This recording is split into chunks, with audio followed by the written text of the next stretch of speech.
Originating in the table tennis space, JOOLA brings its expertise to the sport of pickleball with the Vision CGS 14 and 16 paddles.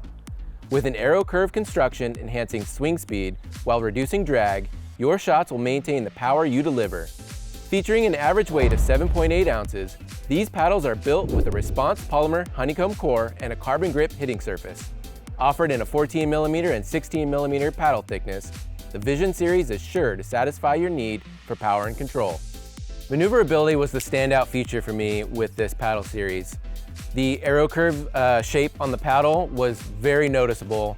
I initially thought this was a marketing gimmick, but it felt really fast swinging through the air compared to the square-shaped paddle I normally hit with.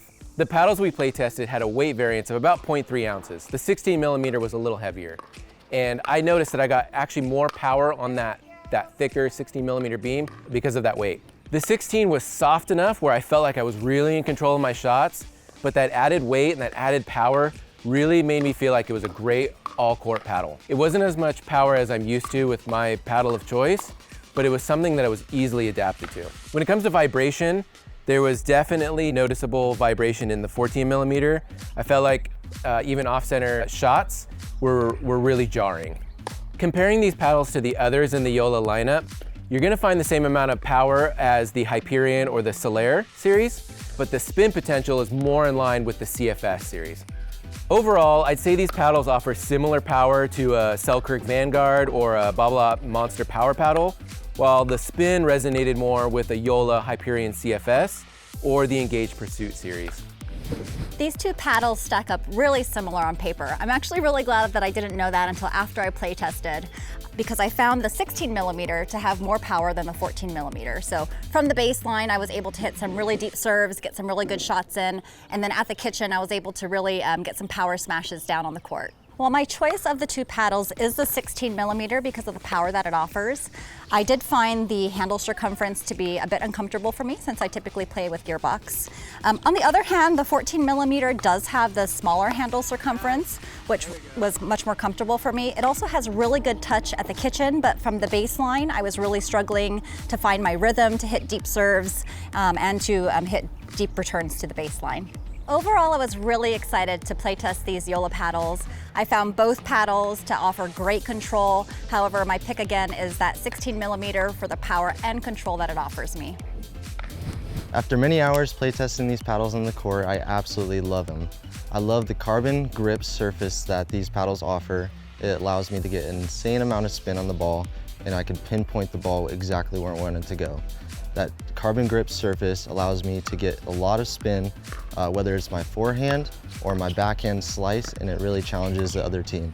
The JOOLA CGS paddles have a 5.5-inch handle length. I appreciate the handle length because it allows me to get two hands on my backhand. Another design I really love about this paddle is that arrow curve that it offers. I can really get a lot of whip on the ball on my forehands and on my volleys when I'm up at the net, and I can put away the ball very easily. Overall, I preferred the 16 over the 14 because it gave me the control, power, and touch that I needed for my game. Straight away, looking at the JOOLA Vision paddles, there's a lot that I like. I happen to tend to like the elongated length, and I liked the length of the handle, so if I do want to put a second hand on there, I do have that room on my backhand.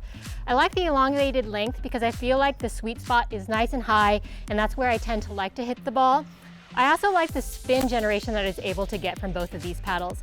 Although I don't hit a lot of top spin, I do like to undercut the ball as well as try to hit some side spin, and I felt that it was consistent throughout the play test as well as wherever I was hitting on the paddle. And although I tend to prefer smooth grips, I really actually enjoyed the textured feel of this grip. It was giving me a space for my finger to sit, and so I knew when I had the right grip on the paddle. Although I did like both paddles, I did tend to gravitate toward the 16mm paddle. I did feel like from the backcourt, I was just driving through the ball a little bit better. The ball was cutting through the air more effectively. I also liked that sensation of the ball sitting on the paddle just slightly longer, so I felt a little bit more in control when I was trying my dink shots. Though on the 14mm paddle, I felt it was nice and responsive, and I really liked how quickly it was moving through the air. I don't know if it's because our sample was slightly lighter, the 14 than the 16, but I felt like it was just a little bit more maneuverable at net, and also the ball was just exiting the paddle really quickly, so I liked it for quick exchanges at net. Overall, though, I did prefer the 16mm paddle. I think that it comes down to general preferences. Both are great paddles. The 14 just moves a little bit quicker for me, offering a livelier response, whereas the 16, a little bit more control. If you're looking to see what the buzz is about with pickleball's latest contender, check him out at totalpickleball.com.